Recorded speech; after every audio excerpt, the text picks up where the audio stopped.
Well, that's interesting you bring it up, Jason, because I was, you know, being a Navy veteran myself, I've kind of looked at this in the last year because the Navy has gone through a huge suicide epidemic. Really? I didn't know that. My old ship, the USS George Washington, which had been in dry dock, shipyard for almost 4 years. Yeah, I think like 8 sailors took their own life over like a 3 year span. No kidding.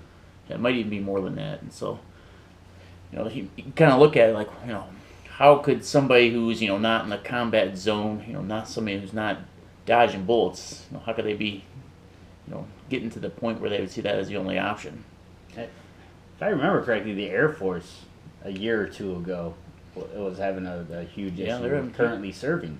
So I think what this has shown is it's not just the combat veterans who we have to worry about. Right.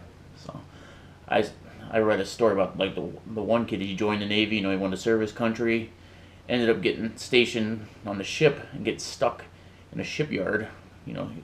Basically you're living in a construction zone for 4 years. Eventually, I don't know if you've ever been in a shipyard before. It's not the greatest time, especially if you're E4 and below. So, so a shipyard is like the Fort Hood for the Navy. Yeah, in a way. I mean, I remember, you're trying to sleep in your rack and there'd be, a guy welding 20 feet from you.